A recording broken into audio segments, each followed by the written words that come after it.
অনেকে কিন্তু বলে কুমড়ো বড়ি রান্না করলে ভেঙে যায়, কেউ বলে সিদ্ধ হয় না, কেউ বলে কিভাবে ভাজবো বা কিভাবে রান্না করব।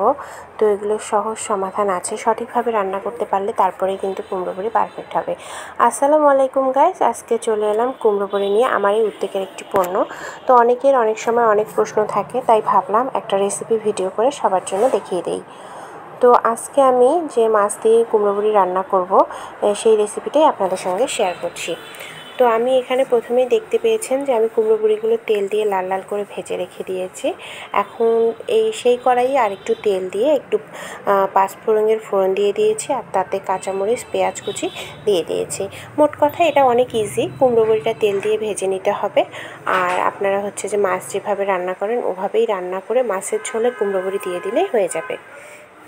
তারপরেও যারা নতুন রান্না করে আপুরা, তাদের জন্য আমি ভিডিওটা শেয়ার করছি। আমার থেকে হয়তোবা অনেকেই আরও বেশি ভালোভাবে রান্না করতে পারেন। তো যাই হোক, পেঁয়াজ মরিচ একটু লাল লাল হয়ে এলে কিন্তু আমি এখানে লবণ, হলুদের গুঁড়া, মরিচের গুঁড়া, ধনিয়া, জিরা গুঁড়া, গুঁড়া মশলা যেগুলো মাছে ব্যবহার করতে হয় সেই সব মশলাগুলো দেওয়ার পর পেঁয়াজটা খুব ভালোভাবে কষিয়ে নেব। মোট কথা একটা গ্রেভি তৈরি করে নেব। আদা বাটা, রসুন বাটা দিয়ে দিব।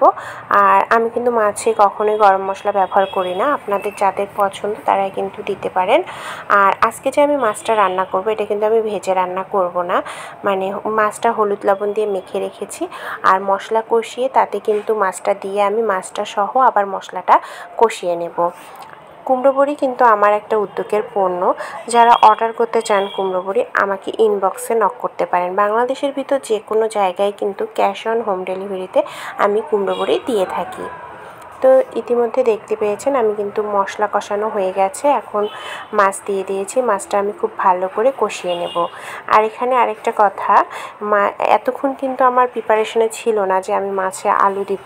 পরে ভাবলাম যেহেতু কুমড়ো বড়ি দিব, কয়েকটা আলু দিলে কিন্তু মন্দ হয় না। তো যেহেতু আগেই মশলা কষিয়ে নিয়েছি, মাছ কষানো হয়ে গেছে, তখন আমি আলাদা করে দুটো আলু কিন্তু সিদ্ধ করে নিয়েছি। সিদ্ধ করে নেওয়ার পর এই ঝোলেই আর কি আলুগুলো ছেড়ে দেব। যদি আগে থেকে প্রিপারেশন থাকতো যে আলু দিব, তাহলে কিন্তু মশলার সঙ্গে আলু দিয়ে কষিয়ে নিতাম, এটা বেশি ভালো হয়।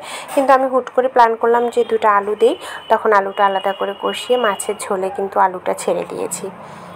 কারণ বাসায় সবাই কিন্তু এই ঝোলের আলু খেতে ভীষণ পছন্দ করে, আর কুমড়ো বড়ির তরকারিতে কিন্তু একটু আলু বেগুন দিলেও ভালো লাগে। তো যাই হোক, যখন আমার ঝোলটাতে বলক উঠে এসেছে, তখন কিন্তু আমি ভেজে রাখা কুমড়ো বড়িগুলো দিয়ে দিয়েছি। বাস, এই হলো চটপট মাছের ঝোলে কুমড়ো বড়ি রান্নার রেসিপি, খুবই ইজি। যখন ঝোলে বলক চলে এসেছে তখনই কিন্তু ভেজে রাখা বড়িগুলো দিয়ে দিয়েছি। এখন 5 মিনিট ঢাকনা দিয়ে খুব ভালো করে জাল দেব।